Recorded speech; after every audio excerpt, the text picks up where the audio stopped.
12 simpleng pariralang hinahangad ng banal na espiritu pero bihira nating sabihin. May mga salitang hindi yumanig sa mundo o lumabas sa balita pero umaabot sa langit. Ang lakas nila ay hindi sa lakas ng boses o lalim ng salita, kundi sa kung paano nila hinahaplos ang puso at nilalapit ang banal na espiritu. Sa mundong sobra ang galaw, minsan ang mahina at taus-pusong bulong ang may pinakamalalim na epekto. May mga banal na parirala, puno ng katapatan na pinakikinggan ng banal na espiritu.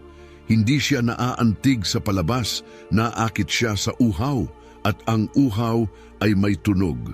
Tunog ito ng tahimik na pagsuko, ng masidhing pagnanasa, ng mga panalangin minsan nating alam o mga salitang di natin kayang sabihin noon. Ang ilan sa mga taong puspos ng espiritu na aking nakilala ay hindi nangangaral o sumusulat ng aklat. Hindi sila kilala ng marami o magaling magsalita, pero marunong silang magsalita ng wika ng langit. Bumubulong sila ng mga salitang gaya ng "Oo, Panginoon" sa mga oras ng sakit o "Halina, Banal na Espiritu" na parang tinatanggap ang isang mahal na kaibigan sa kanilang kaluluwa. Hindi man magarbo ang mga salitang iyon, pero dalisay. At ang banal na espiritu ay laging tumutugon sa katotohanang galing sa kaibuturan. Sa mundong puno ng ingay, nakalimutan natin ang tahimik ngunit makapangyarihang wika ng espiritu. Sobrang dami nating sinasabi, pero bihirang banggitin ang mga salitang hinahanap ng langit. Mahaba tayong magdasal pero nakakalimutang banggitin ang pangungusap na kayang baguhin ang lahat. Mangyari ang kalooban mo. Humihiling tayo ng tagumpay pero nalilimutan ang simple at puspos na pananalig ng naniniwala ako. Hindi ito mahika, paanyaya ito. Susi sila sa mga pintong malapit ng buksan ng espiritu. Ito ang kadalasang hindi napapansin. Ang banal na espiritu ay hindi isang ideya o lakas lamang, isa siyang persona, isang tagapakinig, isang tagapag-aliw, isang kaibigan, at tumutugon ng kaibigan sa mga salitang galing sa tapat na puso. Kaya ngayon, dadalhin kita sa isang paglalakbay, hindi sa teolohiya o debate, kundi sa 12 simpleng pariralang hinahangad marinig ng banal na espiritu. Mga salitang nagpapabago ng paligid, mga salitang nagpapagaling, mga salitang nagbubukas ng langit at gumigising sa matagal nang natutulog. Bihirang banggitin ng mga Kristiyano, pero kapag sinabi may nangyayari, may kumikilos. Dahil kapag ang mga salita natin ay umaayon sa pintig ng puso ng Diyos, ang hindi inaasahan ay nagiging pangkaraniwan at ang banal na espiritu ay hindi lang kumikilos sa paligid, namumuhay at humihinga sa loob natin. Kaya makinig, hindi lang gamit ang tenga kundi ang espiritu. Hayaan mong ang mga salitang ito ay lumampas sa iniisip. Hayaan mong tumimo sila sa iyong kaluluwa. At baka sa katahimikan may ibulong pabalik ang banal na espiritu. May kapangyarihan sa pagsabing, "Oo, Panginoon." Higit pa ito sa pagsunod, ito ay pagsuko. Hindi ito tungkol sa galing magsalita, kundi sa pusong marunong bumitaw. Ito ay panalitang nagpapatahimik ng pagmamataas, nagwawaksi ng takot at nagbibigay daan sa pagtitiwala. Maikli man ito, hindi ito maliit. Hindi naghahanap ang espiritu ng perpekto kundi ng handa. Hinahanap niya ang mga nagsasabing oo kahit walang kasagutan. Kapag sinabi mong, "Oo, Panginoon," hindi ka lang sumasang-ayon, yakap mo ang puso ng Diyos. Para mong sinasabi, "Kahit di ko makita ang buong landas, sasama ako sa iyo." Ganyan ang espiritu ni Isaias nang tumayo siya sa harap ng Diyos. Habang umaawit ang mga anghel ng "Banal, Banal, Banal," nagtanong ang Diyos, "Sino ang aking isusugo?" At si Isaias, na nilinis at handa, ay sumagot agad, "Narito ako, isugo mo ako." Iyon ang kanyang oo, at ang iyong oo ay maaaring humantong sa iyo sa mga lugar na hindi mo akalain, sa pagpapatawad, sa sakripisyo, sa misyon na hindi mo pinangarap. Pero sa bawat pagkakataong sinasabi mo ito, may banal na nangyayari. Lumalapit ang Espiritu, hindi dahil malakas ang boses mo, kundi dahil totoo ang puso mo. Susubukan ng kaaway na nakawin ng iyong itago ito sa takot, kahihiyan o kabiguan. Pero ang banal na Espiritu ay patuloy na naghahanap ng pusong magsasabing, "Maaring hindi ko maintindihan, pero susunod ako." Iyan ang klaseng na bumabago ng tadhana. Kaya sa susunod na maramdaman mong kumikilos ang Espiritu, huwag kang maghintay ng klaro o komportabling sagot. Sabihin mo lang, "Oo, Panginoon," ibulong mo, iyak mo, ialay mo, at panoorin mong anong kayang gawin ng Diyos sa isang payak ngunit banal na salita, dahil ang "Oo, Panginoon" ay hindi ang katapusan ng iyong kontrol. Ito ang simula ng kaniyang mga himala. Parirala bilang 2, mangyari ang kalooban mo. May kapayapaang hindi galing sa tamang desisyon. Dumadating ito kapag tumigil tayo sa pakikipagbuno, sa pagkakapit, at simpleng nagsabing, "Mangyari ang kalooban mo." Hindi ito pagsuko sa pagkatalo, kundi pagtitiwala. Hindi ito pagbibitiw, kundi pag-aabot. Ito ang sandaling bumaba ka mula sa pagiging driver at sinabing, "Ikaw na ang manguna." Ipinagdasal mismo ito ni Jesus sa hardin bago siya humarap sa krus. Sa gitna ng pighati at dugong dumadaloy mula sa kaniyang noo, sinabi niya, "Ama, kung maaari, alisin mo ang kopang ito, pero hindi ang kalooban ko, kundi sa iyo ang masunod." Hindi iyon pagsuko sa sakit, kundi sa layunin. Doon nagkaroon ng banal na pagsang-ayon at doon kumilos ang Espiritu, may kapayapaang tumatahimik sa bagyo at kapangyarihang nagpapalakas sa mahina. Ang pagsasabing, "Mangyari ang kalooban mo" ay hindi pagsuko sa kaguluhan, kundi sa may likha. Para mong sinasabi, "Hindi ko nakakontrolin ang hindi ko kayang intindihin. Hindi ko na pagmamanipulahin ang hindi ko dapat pasanin. Ibinibigay ko ito sa iyo." At kapag nagpakumbaba kang ganon, bukas, nagtitiwala, gumagawa ang banal na Espiritu sa mga paraang hindi mo inaasahan. Hindi ayon sa oras mo, hindi ayon sa plano mo, kundi ayon sa ganap, banal na disenyo. Madalas kumakapit tayo ng mahigpit sa ating mga inaasahan, mga schedule, mga plano nating maingat na inayos na para bang ito ang magliligtas sa atin. Pero sa pagkakapit natin, di natin namamalayang nasasaktan natin ang Espiritu. Dahil sa wika ng kaluluwa, ang tensyon ay nagsasabing, "Mas nagtitiwala ako sa sarili ko kaysa sa iyo." Pero kapag bumulong tayo ng, "Mangyari ang kalooban mo," may nagaganap na banal. Binabasag ng parira lang iyon ang ating kapit. Binubuksan nito ang mga daliring puno ng kaba at hinahayaan ang Diyos na akayin tayo mula sa ating maliit at magulong plano tungo sa kaniyang malawak at mapayapang layunin. Hindi ito laging madali. Sa totoo lang, bihira itong maging madali. Pero palagi itong mas mabuti. Palaging may kabutihan. Palaging may biyaya dahil hindi kinukuha ng Diyos ang pamumuno upang durugin ka, kinukuha niya ito upang buhatin ka. Hindi siya namumuno upang sirain, kundi upang protektahan, linisin at akayin ka sa mga lugar na akala mong hindi mo kakayanin. May kabanalan sa pusong nagsasabing, "Hindi lang ang mga biyaya mo ang gusto ko, ikaw ang gusto ko." Kahit pa ang pagsunod sa iyo ay magdaan sa apoy. Doon dumarating ang Espiritu, hindi lang upang aliwin, kundi upang palakasin. Kaya huminga ng malalim, pakawalan ng takot, itaas ang iyong mga mata at sabihin, "Mangyari ang kalooban mo, banal na Espiritu." At panoorin mo kung paano tumutugon ang langit kapag tumigil ka sa pagkontrol at hinayaang maging Diyos ang Diyos. Dahil ang mangyari ang kalooban mo ay hindi ang pagkatalo ng kontrol.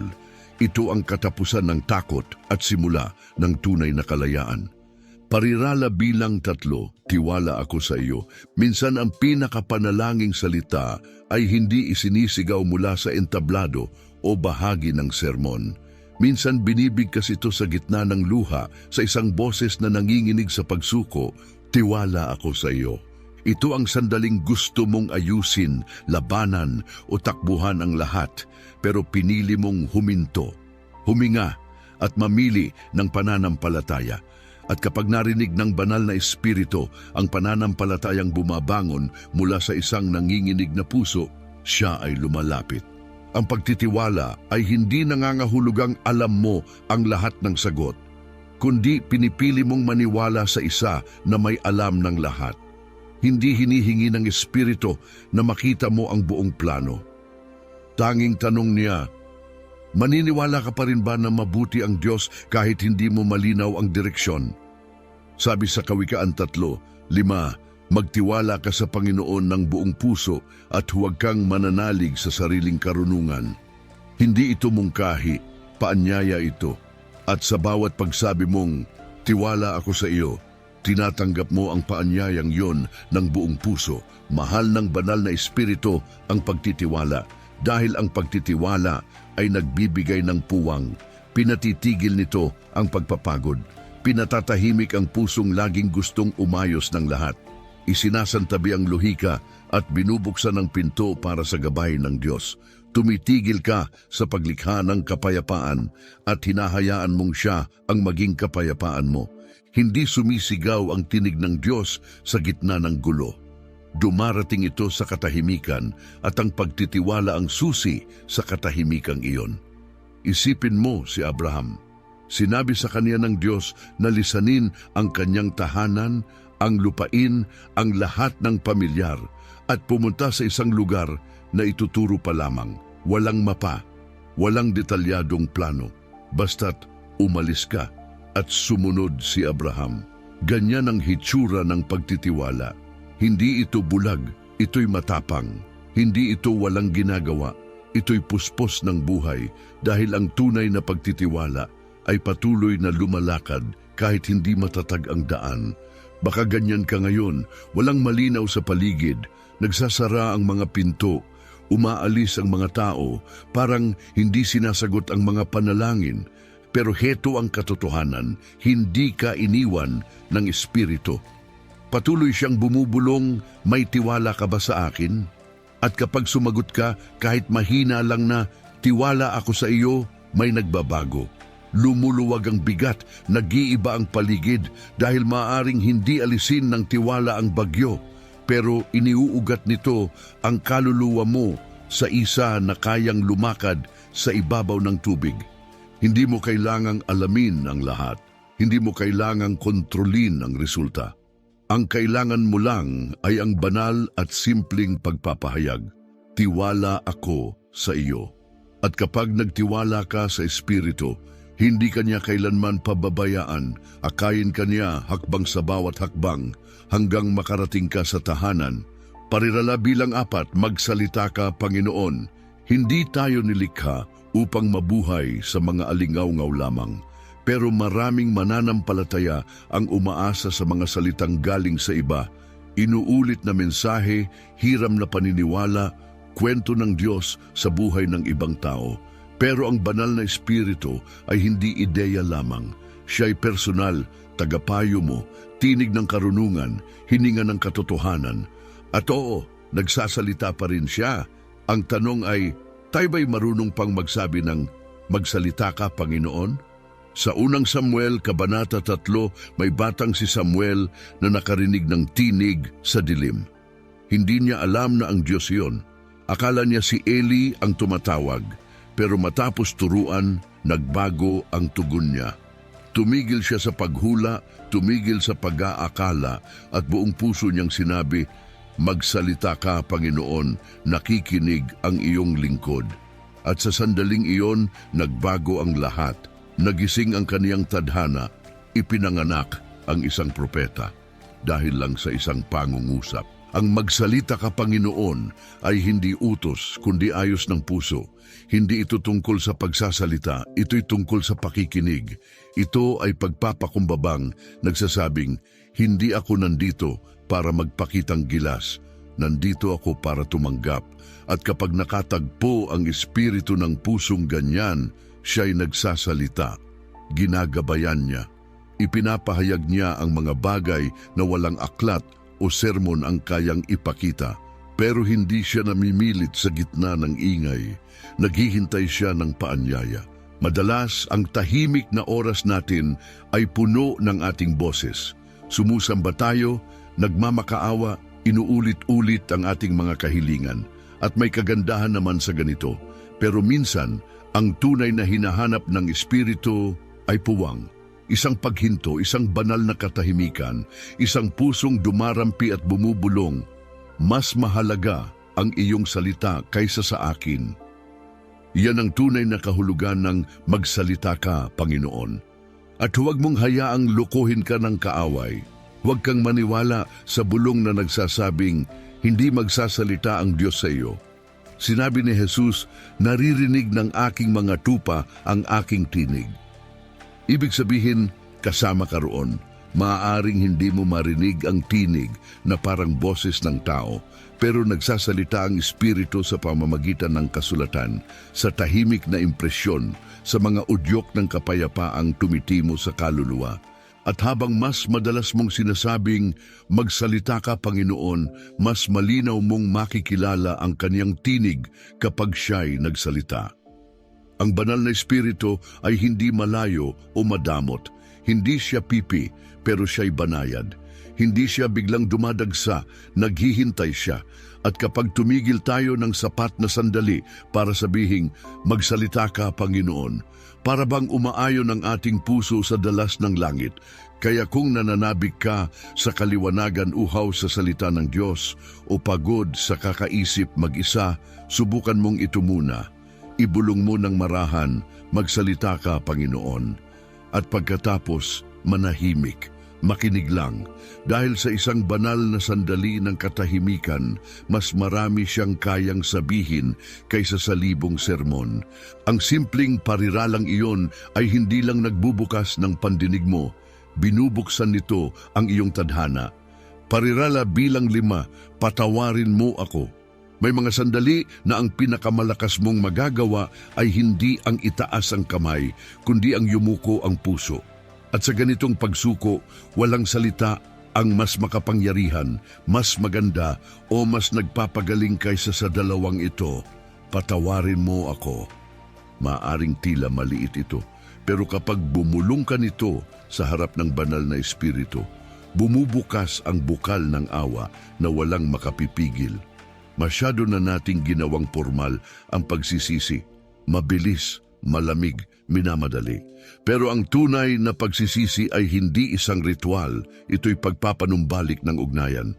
Hindi ka kinukumbinsi ng Espiritu para ipahiya ka. Kinukumbinsi ka niya dahil mahal ka niya at ayaw niya manatili kang nakagapos. Kapag sinabi mong patawarin mo ako, hindi ito pagbibigay ng tanda ng pagkatalo. Ito ang pagbubukas ng pinto ng kalayaan. Nauunawaan ito ni Haring David higit kanino man. Matapos ang kanyang pinakamalaking pagkakamali, hindi siya nagtago sa mga palusot. Hindi niya ipinagtanggol ang kasalanan niya. Sa halip, ibinuhos niya ang kaniyang kaluluwa sa awit 51. Isinambit niya, likhaan mo ako ng malinis na puso, O Diyos. Panibaguhin mo ang matatag na espiritu sa loob ko. Huwag mong alisin ang iyong banal na espiritu sa akin. Hindi iyon nakasulat sa papel, iyon ay iyak ng pusong durog pero umaasa. Bakit? Dahil kilala ni David ang puso ng Diyos. Alam niyang ang banal na espiritu ay tumatakbo palapit sa mapagpakumbaba, hindi palayo. Binubuksan muli ng pagsisisi ang pinto ng pagiging malapit. Ang kasalanan ay nagtatayo ng pader. Ang pagsisisi ay siyang nagpapaguho nito at hindi hinihintay ng Espiritu ang pagiging perpekto mo. Hinihintay niya ang pagiging totoo mo. 2 salita lang, patawarin mo ako. Kahit manginig ang boses mo, kahit anong bulong ng hiya na hindi ka karapat-dapat, huwag mong hayaang patahimikin ka ng guilt. Sa sandaling sabihin mo ang mga salitang iyon mula sa kaluluwa, tumutugon ang langit. Gustong paniwalain ka ng kaaway na huli na ang lahat na masyado ka nang nagkamali. Pero ang totoo, hindi kailanman hinanap ng Espiritu ang pagiging perpekto. Ang hinahanap niya ay ang pagsuko. Kaya kung mabigat ang puso mo, kung malayo ang Espiritu mo sa kagalakan, kung may bahagi sa loob mong gustong umuwi, sabihin mo ito, buong puso, patawarin mo ako, Panginoon. At hayaan mong gawin ng Espiritu ang pinakamagaling niyang gawin, ang ibalik ang wasak, ang huminga ng bagong buhay sa lumang sugat at ipaalala sa iyo na minamahal ka pa rin ng malalim ng walang hanggan. Dahil ang patawarin mo ako ay hindi kahinaan, iyan ang simula ng pagbabagong buhay. Parirala bilang 6, pinatatawad kita. Ang pagpapatawad ay isa sa pinakamakapangyarihang puwersa sa kaharian ng Diyos at isa rin sa pinakamahirap gawin. Maging totoo tayo, hindi ito likas sa atin. Ang palayain ang mga taong sumakit sa atin ay salungat sa bawat likas nating damdamin. Ang bitawan, ang sama ng loob, pagtataksil at sakit, tila imposibleng gawin. Pero kapag sinabi mong pinatatawad kita, inaanyayahan mo ang langit sa pinakamadilim na sulok ng iyong kaluluwa at hindi lang ito pinapansin ng banal na Espiritu, kundi siya'y nagagalak. Sa Efeso 4, pinapaalalahanan tayo na huwag biguin ang banal na Espiritu sa pamamagitan ng pagkapit sa galit at hinanakit. Sa halip, tinatawag tayong maging mabait, mahabagin at mapagpatawad dahil iyan ang mismong ipinagkaloob sa atin ng Diyos sa pamamagitan ni Kristo. Hindi lang ito utos, ito'y paghinga, dahil ang hindi pagpapatawad ay hindi nagpoprotekta sa iyo. Pinipigil ka nito, hindi nito pinangangalagaan ang puso mo, pinaparalisa ka nito. Akala mo ay lakas ang pagkapit sa galit, pero dahan-dahang lason ito sa kaluluwa. At ang banal na Espiritu ay hindi malayang kumikilos sa pusong puno ng poot. Pero sa sandaling ibulong mong pinatatawad kita, may nababasag, gumagaan ang bigat, lumuluwag ang sakit, at ang Espiritu ay humihinga ng kapayapaan sa mga lugar na akala mong palaging mananatiling sugatan. Ang pagpapatawad ay hindi nangangahulugang pagpapanggap na walang nangyari. Hindi nito pinapalampas ang sugat o binubura ang kawalan ng katarungan. Ang tunay na pagpapatawad ay ang pagsuko ng kasalanan sa Diyos. Para mo nang sinabing, ikaw ang matuwid na hukom, bibitawan ko ito, at hahayaan kong ikaw ang humawak ng hindi ko kayang ayusin. Ipinakita ito ni Jesus nang turuan niya tayong manalangin, patawarin mo kami sa aming mga pagkakautang, gaya ng pagpapatawad namin sa may utang sa amin. Sa madaling salita, ang habag na natanggap natin ay dapat ding dumaloy patungo sa iba. Maaaring may umalis sa buhay mo, nagsinungaling tungkol sa iyo, malalim kang sinaktan, maaaring hindi sila humingi ng tawad. Pero heto ang katotohanan, ang paggaling mo ay hindi nakadepende sa paghingi nila ng tawad. Nakasalalay ito sa pagsunod mo. Ang pagsabing pinatatawad kita ay maaaring hindi magbago sa kanila, pero siguradong babaguhin nito ang puso mo. Binubuksan nito ang daan para muling kumilos ang banal na Espiritu nang walang hadlang, nang walang sagabal. At narito ang kagandahan, hindi ka nagpapatawad ng mag-isa. Ang parehong Espiritu na nagpatawad sa iyo ay siya ring nagbibigay sa iyo ng kakayahang magpatawad sa iba. Sa banal na sandaling pinili mong bigkasin ang mahirap ngunit banal na mga salitang iyon, pinupuno ng Espiritu ang iyong kaluluwa ng biyayang mas malalim pa sa sugat. Dahil ang pinatatawad kita ay hindi binabago ang nakaraan, ngunit inililigtas nito ang iyong kinabukasan. May wika na nagpapabukas ng mga pintuan ng langit at hindi nito kailangan ng magarbong salita o lakas ng boses. Hindi ito komplikado o palamutiin. Tahimik ito, simple, ngunit makapangyarihan. Ang wikang ito ay pasasalamat at nagsisimula ito sa 2 salita, salamat. Kapag ang mga salitang iyon ay bumangon mula sa isang tapat na puso, taglay nila ang bigat ng paggalang at ang bango ng pagsamba. Hindi lang ito tugon, susi ito. Sabi sa awit 100, Pumasok kayo sa kaniyang mga pintuan na may pasasalamat at sa kaniyang looban na may pagpupuri. Higit pa ito sa magandang pananalita. Isa itong paanyayang mula sa Diyos. Kung nais mong maranasan ang kaniyang presensya, kung nais mong lumapit sa Kaniya, magsimula ka rito, sabihin mong salamat. Hindi dahil perpekto ang buhay, hindi dahil naiintindihan mo na ang lahat, kundi dahil tapat pa rin ang Diyos. Hindi pa natatapos ang biyaya niya. Ang mismong hangin na nilalanghap mo ay isang himala na. Ang pasasalamat ay hindi lang magalang na tugon sa pagpapala. Ito'y matapang na pahayag ng pananampalataya. Kapag sinabi mong salamat sa gitna ng kalituhan o sakit, para mong sinasabing, naniniwala pa rin ako. Naniniwala akong narito ka. Naniniwala akong kumikilos ka. Naniniwala akong sapat ka. Madalas tayong naghihintay. Naghihintay ng kagalingan, ng tagumpay, ng kasagutan. At saka lang tayo marunong magpasalamat. Pero ang Espiritu ay hindi naghihintay ng himala para kumikilos siya kapag nagpasalamat tayo bago pa dumating ang sagot. Gaya ni Jesus na nagpasalamat sa Ama bago niya tinawag si Lazaro palabas ng libingan. Gaya ni na Pablo at Silas na umawit sa kulungan bago pa man gumuho ang mga tanikala. Ang salamat ay maaaring maliit na parirala, pero kaya nitong baguhin ang buong paligid. Kayang patahimikin ang kaba, tunawin ang galit, at anyayahan ang kagalakan ng langit.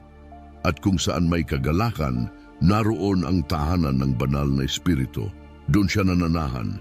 Kaya ingatan mo ang iyong pasasalamat. Huwag mong hayaang nakawin ito ng kaaway sa oras ng pagod o takot. Kahit sa pinakamadilim na lambak, laging may dahilan upang itaas ang iyong paningin, ang iyong kaligtasan, ang iyong pag-asa, ang kaniyang presensya, ang kaniyang mga pangako. At habang mas madalas mong pinipiling magsabi ng salamat, mas malinaw mong makikita kung paanong kumikilos talaga siya sa iyong buhay. Kaya magsimula ka roon, sa katahimikan, sa kaguluhan, sa mahabang paghihintay, sa pagitan ng pangako at katuparan. Ibulong mo, awitin mo, hingaing parang panalangin, salamat Panginoon. Hindi lang para sa ginawa niya, kundi para sa kung sino siya, dahil ang pasasalamat ay hindi lang refleksyon ng puso mo, ito rin ay siyang humuhubog dito. Parirala bilang 8, kailangan kita. 3 salitang kayang gibain ang pagmamataas at magbukas ng pintuan ng tulong mula sa langit. Kailangan kita. Binabasag ng mga salitang ito ang ilusyon na kontrolado natin ang lahat. Ibinabagsak nito ang pader ng pag-asa sa sarili at inaanyayahan ng Diyos sa mga bahagi ng buhay natin kung saan tayo pinakamarupok. Ang maniwala sa Diyos ay isang bagay. Pero ang aminin na kailangan natin siya sa bawat sandali, iyan ang tunay na pagsuko. Doon nagsisimula ang pagbabago. Malinaw ang sinabi ni Jesus sa Juan 15:5, kung hiwalay kayo sa akin, wala kayong magagawa. Hindi iyon tulang maganda, iyan ay realidad. At ang banal na Espiritu ay tumutugon sa kababaang loob gaya ng apoy sa tuyong kahoy. Kapag sinabi mong kailangan kita, pinakakawalan mo ang kasinungalingang sapat na ang lakas mo. Inaamin mong hindi perpekto ang mga plano mo, may hangganan ang karunungan mo, at nauubos din ang tiyaga mo. Pero ang ganitong uri ng pagtitiwala, ang tapat at bukas na puso, iyan ang lugar kung saan biglang pumapasok ang kapangyarihan ng Diyos. Marami sa atin ang bumubuhat ng buhay na parang responsibilidad na tayo lang ang dapat mag-ayos, mag-manage at magsalba. Hanggang sa isang araw, tayo'y bumigay. At ang puntong iyon ay hindi para sirain ka, ito'y isang habag. Paalala ito, hindi ka nilikha upang buhatin ang lahat ng mag-isa. Ang banal na Espiritu ay hindi lang pang-emergency kapag bagsak na bagsak ka. Siya ang iyong araw-araw na tinapay. Ang pinakamalapit mong kasama, ang tinig ng kapayapaan. Hindi niya nais ng lingguhang pagdalaw. Gusto niya ng ugnayang bawat sandali at nagsisimula ito sa isang simpleng panalangin. Kailangan kita. banal na espiritu. Sabihin mo ito kapag naiipit ka sa bigat ng buhay. Sabihin mo rin kapag parang ang taas ng lipad mo, lalo na noon. Dahil madalas, ang mga sandaling akala natin ay kaya natin ang lahat, iyan ang sandaling higit nating kailangan siya. Ipinanalangin ni David sa awit 63, ang kaluluwa ko'y uhaw sa iyo, ang katawan ko'y nananabik sa iyo sa tuyot at uhaw na lupa na walang tubig. Iyan ang tinig ng paghingi. At ang Diyos ay hindi umiwas. Tinagpo niya iyon ng kaniyang presensya na hindi ka kailanman magiging sobrang wasak, sobrang layo o sobrang mahina para hindi ka makasigaw ng kailangan kita. Sa katunayan, ito marahil ang pinakamakapangyarihang salitang masasambit mo. Dahil hindi ito kahinaan, ito ang pintuan patungo sa lakas na hindi nagmumula sa iyo. Parirala bilang siyam, ikaw ay banal. May banal na bigat ang salitang banal. Higit ito sa isang titulo. Ito ay isang kapahayagan. Kapag sinabi mong ikaw ay banal, hindi mo lang inilalarawan ang Diyos na mamangha ka sa Kanya. Lumalakad ka sa katotohanang umaalingaw-ngaw hanggang sa kawalang hanggan. Ang banal na espiritu ay naaakit sa paggalang. Siya'y nananahan sa mga pusong nanginginig sa harap ng kadakilaan ng Diyos. Sa Isaias 6, nasilayan natin ang tanawin sa langit, mga nagliliyab na anghel sa paligid ng trono, sumisigaw araw at gabi, banal, banal, banal ang Panginoon ng mga hukbo. Ang buong lupa ay puspos ng kaniyang kaluwalhatian. Maari nilang sabihing makapangyarihan, mahabagin o marunong, pero ang sinabi nila ay banal. Dahil ang kabanalan ay mismong diwa ng kung sino siya. At kapag nakisama ka sa panawagang iyon, kapag ibinulong mong ikaw ay banal, iniaayon mo ang iyong kaluluwa sa walang katapusang awit ng langit. Hindi ka humihingi, hindi ka nagpupumilit, sumasamba ka lang. Ang kabanalan ay hindi tungkol sa matigas na patakaran o malamig na ritual.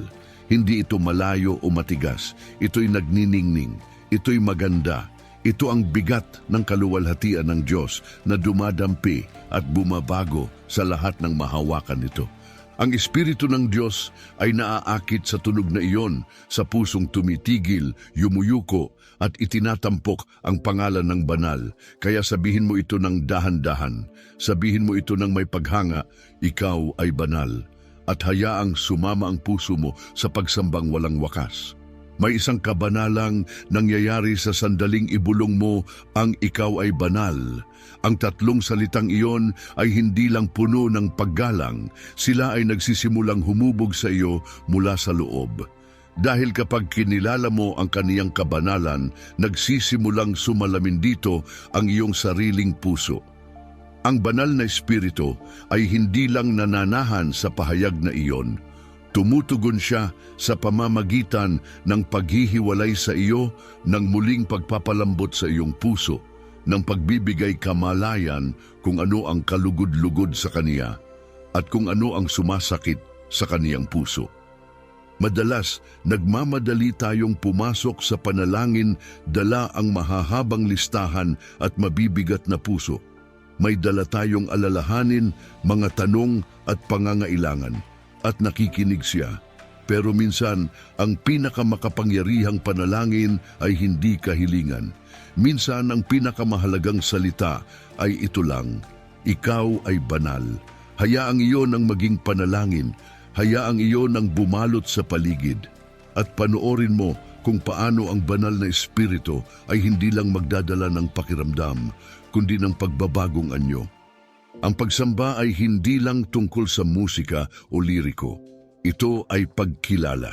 Ito ay paghinto upang tunay na makita kung sino siya. Kapag sinabi mong ikaw ay banal, hindi mo paalalang sinasabi sa Diyos. Ipinaalala mo ito sa sarili mo. At sa sandaling iyon, kapag tahimik ang puso mo at namamangha ang kaluluwa mo, ang langit ay dumadampi sa lupa. Dahil ang tatlong salitang iyon ay hindi lang nagbibigay luwalhati sa Diyos, nililinis din nila ang puso mo. Parirala bilang 10, halina banal na espiritu.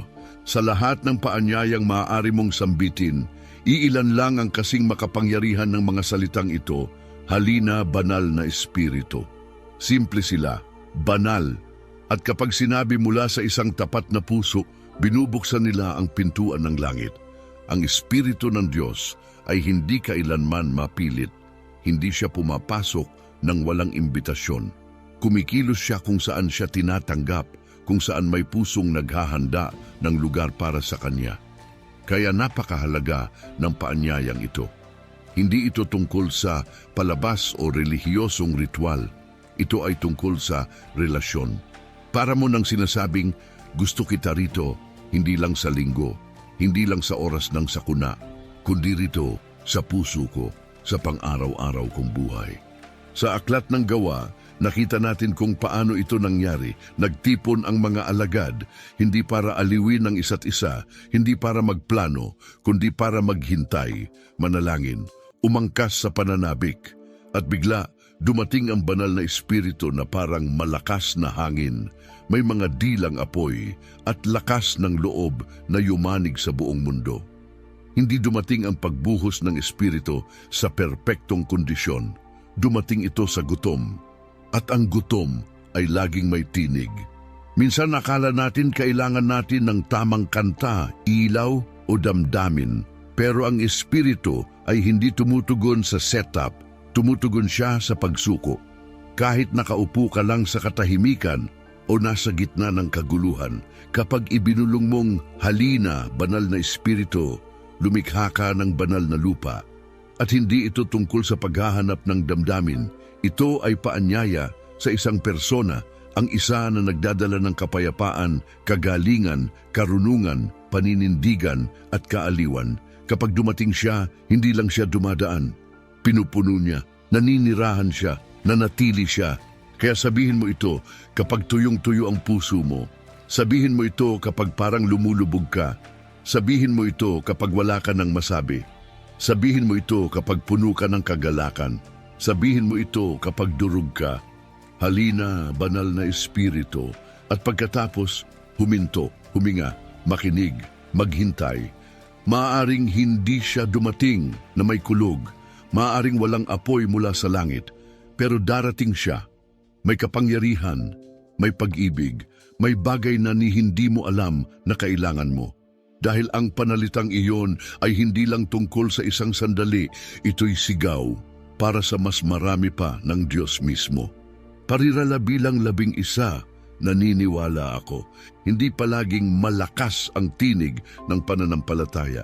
Minsan, ito'y isang bulong sa gitna ng katahimikan, naniniwala ako. Pero ang dalawang salitang iyon, kapag sinabi mula sa kailaliman ng pagod na puso, kayang gumalaw ng bundok. Hindi sila makapangyarihan dahil parang mahika. Makapangyarihan sila dahil iniuugnay kanila sa isang mas dakila kaysa sa kaguluhan sa paligid mo. Dahil ang pananampalataya, kahit kaunti, ay nagbubukas ng daan para kumilos ang banal na espiritu. Sa Marcos Kabanata 9, may isang ama na wasak at desperado. Ang kaniyang anak, pinahihirapan ng masamang espiritu, ay nagdusa ng maraming taon. Lumapit siya kay Jesus, takot at hindi sigurado. Sabi niya, kung kaya mong gawin ang anuman, tulungan mo kami. At sumagot si Jesus, kung kaya ko, lahat ay posible sa naniniwala. At pagkatapos, binigkas ng Ama ang isa sa pinakatapat at pinakagandang panalangin sa buong kasulatan. Naniniwala ako. Tulungan mo ang aking kawalan ng pananampalataya. Ang halo ng nanginginig na pananampalataya at tapat na pag-amin ng pagdududa ay sapat na. Tumugon si Jesus. Kumilos ang espiritu, napalaya ang bata. Ang banal na espiritu ay hindi naghihintay ng perpektong pananampalataya. Hinahanap niya ang tapat na pananampalataya. Ang pagsasabing naniniwala ako ay hindi nangangahulugang hindi ka na kailanman magkakaroon ng tanong. Ibig sabihin lang nito, pinili mong huwag hayaan ang mga tanong mong iyon ang magtagumpay. Kapag sinabi mong naniniwala ako, para mo nang sinasabi, Diyos, nagtitiwala ako sa iyo kahit hindi ko maintindihan. Kahit hindi ko ito nararamdaman, kahit wala sa paligid ko ang maayos, naniniwala pa rin akong kumikilos ka. Naniniwala pa rin akong ikaw ang iyong sinasabi na ikaw. Ang ganitong klase ng pananampalataya, hindi perpekto pero matatag, ay hindi kayang baliwalain ng langit. Natutuwa ang banal na espiritu rito, hindi dahil ito'y pulido, kundi dahil ito'y totoo. Bakit? Dahil ang pananampalataya ay ang pera ng langit. Ito ang wikang sinasagot ng Diyos, ang susi na nagbubukas ng kaniyang presensya. Sa bawat sandaling pinipili mong maniwala sa kagalingan, sa panunumbalik, sa mga pangakong isinulat para sa buhay mo, nagbibigay ka ng puwang para kumilos ang Espiritu. Hindi mo kailangang kabisaduhin ang napakaraming talata. Hindi mo kailangang lakasan ang boses mo o gumamit ng madudunong na salita. Isang tahimik na pahayag lang ang kailangan na binibigkas para sa pamilya mo, sa kinabukasan mo, sa takot mo. Naniniwala ako. Ibulong mo ito kahit nanginig ang tinig mo, ulit-ulitin mo hanggang abutin ito ng puso mo. Dahil ang naniniwala ako ay hindi lang bumabago sa tingin mo sa Diyos, binabago rin nito kung paano siya kikilos sa buhay mo. 12, Jesus.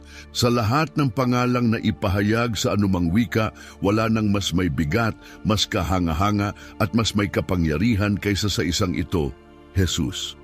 Ito ang pangalan na pinakakumikilos sa puso ng banal na Espiritu. Bakit? Dahil ang Espiritu ay hindi kailanman naghahanap ng pansin para sa kaniyang sarili. Itinataas niya ang anak, niluluwalhati siya, at pinalalawak ang kapahayagan ng kung sino si Jesus. Kapag binanggit mo ang pangalang iyon, ang langit ay lumalapit. Nagbabago ang paligid. Sa Filipos 2, sinabi na itinaas ng Diyos si Jesus sa pinakamataas na lugar at ibinigay sa Kanya ang pangalang higit sa lahat ng pangalan. Upang sa Kaniyang pangalan, ang bawat tuhod ay lumuhod at bawat dila ay ipahayag na Siya ang Panginoon. Hindi ito simpleng tula, ito ay propesya, isang kautosang makalangit. Ang pangalan Jesus ay hindi lang bahagi ng bokabularyong panrelihiyon, isa itong sandatang espiritual. Kapag binulong mo ito ng may pananampalataya, umaatras ang kadiliman, nawawala ang takot, nawawasak ang mga tanikala hindi dahil sa tunog ng salita, kundi dahil sa kung sino ang may dala nito. Ang pangalang iyon ay kumakatawan sa lahat ng kaniyang pagkatao, tagapagligtas, manggagamot, pastol, hari, pinakamalapit na kaibigan. Ang banal na espiritu ay naakit sa pangalang iyan dahil si Jesus ang nagdala ng pakikipagkasundo sa Ama. Sa kaniyang pangalan, isinugo ang banal na espiritu sa mundo. At sa pagtaas ng pangalan niyang iyon, patuloy pa ring kumikilos ang espiritu ngayon. Sa bawat pagbigkas mo ng Jesus, itinuturo mo ang lahat ng gustong ihayag ng espiritu, pag-ibig, habag, katotohanan at kapangyarihan. Magkakaroon ng mga sandali na mawawalan ka ng salita kapag pagod ka ng manalangin, kapag nilamon ng lungkot ang tinig mo, kapag pinatahimik ka ng pagkabalisa. Doon, sapat na ang isang salita, Jesus. At ang pangalang iyon ay nagiging sapat upang baguhin ang paligid, sapat upang patahimikin ang pusong balisa, sapat upang imbitahan ang espiritu na manguna. Kaya huwag mong maliitin ang kapangyarihang nasa labi mo. Sabihin ang pangalan niya, madalas may layunin, hindi mula sa gawi, kundi sa uhaw. Gawin mo itong unang salita tuwing umaga at huling salita bago matulog. Gawin mong sigaw sa oras ng sakit, sandigan sa oras ng tuwa at panalangin sa bawat panahon. Jesus, dahil kapag binigkas mo ang kaniyang pangalan, hindi lang papasok ang banal na espiritu sa silid, puno niya ito. Wakas, mga salitang nagbubukas ng langit, ginugugol natin ang buhay sa paghahanap ng pambihira, hinihintay ang kidlat ng kaluwalhatian, ang milagro na babagsak mula sa langit. Hinahanap natin ang dagundong, ang apoy, ang kamanghamanghang tagpo. Pero kadalasan, ang langit ay hindi tumutugon sa lakas ng boses. tumutugon ito sa pagsuko, hindi sa galing, kundi sa tahimik, tapat at mahal ng Espiritong mga salitang bumangon mula sa pusong nakatalaga sa Diyos. Hindi para lang ito sa mga espiritual na eksperto. Hindi ito mahirap o memorized. Sapat na ito para sa isang bata, pero makapangyarihan para yumanig sa mga pintuan ng impyerno. O Panginoon, mangyari ang kalooban mo. Tiwala ako sa iyo. Magsalita ka, Panginoon. Patawarin mo ako. Pinatatawad kita. Salamat. Kailangan kita. Ikaw ay banal. Halina, banal na Espiritu. Naniniwala ako. Jesus, bawat isa ay nagbubukas ng isang banal na bagay. May mga nagdadala ng kagalingan. Ang iba ay nagbibigay liwanag o kapayapaan. At may isa, Jesus, na binubuksan ang lahat ng pintuan ng sabay-sabay. Hindi lang ito mga salita, sila'y mga linya ng buhay, mga pagpapahayag, mga espada sa laban. Ito'y pagsamba na iniaalay ng nanginginig na mga kamay. Marahil matagal ka ng tahimik, siguro taon na ang lumipas. Marahil ang ingay ng buhay ang pumawi sa kapangyarihang nasa tinig mo. Marahil walang nagsabi sa iyo kung gaano kahalaga sa langit ang mga salitang may pagsuko. Pero ngayon alam mo na at ngayon maaari kang magsimulang muli. Ang banal na Espiritu ay hindi malayo. Hindi siya naghihintay ng perpeksyon. Nakikinig siya para sa pahintulot. Minsan, isang parirala lang, binulong sa pananampalataya ang kailangan. Huwag kang maghintay ng tamang pakiramdam. Huwag mong hintaying maging karapat-dapat ka. Simulan mo na ngayon. Gawin mong ritmo ang mga salitang ito. Sabihin mo sa sasakyan, sa kusina, sa gitna ng tawa o sa gitna ng luha. Hayaan mong sumambit ito kapag malakas ka at higit sa lahat kapag hindi. Dahil kapag binibigkas mo ang mga salitang mahal ng Espiritu, hindi ka lang lumalapit sa Diyos. Kasama mo siyang lumalakad. At kapag nagsimula kang lumakad kasama siya, wala nang mananatiling gaya ng dati. Di perpekto pero matatag ay hindi kayang baliwalain ng langit. Natutuwa ang banal na Espiritu rito, hindi dahil ito'y pulido, kundi dahil ito'y totoo. Bakit? Dahil ang pananampalataya ay ang pera ng langit. Ito ang wikang sinasagot ng Diyos, ang susi na nagbubukas ng kaniyang presensya. Sa bawat sandaling pinipili mong maniwala sa kagalingan, sa panunumbalik, sa mga pangakong isinulat para sa buhay mo, nagbibigay ka ng puwang para kumilos ang Espiritu. Hindi mo kailangang kabisaduhin ang napakaraming talata. Hindi mo kailangang lakasan ang boses mo o gumamit ng madudunong na salita. Isang tahimik na pahayag lang ang kailangan na binibigkas para sa pamilya mo, sa kinabukasan mo, sa takot mo. Naniniwala ako. Ibulong mo ito kahit nanginig ang tinig mo. Ulit-ulitin mo hanggang abutin ito ng puso mo. Dahil ang naniniwala ako ay hindi lang bumabago sa tingin mo sa Diyos. Binabago rin nito kung paano siya kikilos sa buhay mo. 12, Jesus. Sa lahat ng pangalang na ipahayag sa anumang wika, wala nang mas may bigat, mas kahanga-hanga at mas may kapangyarihan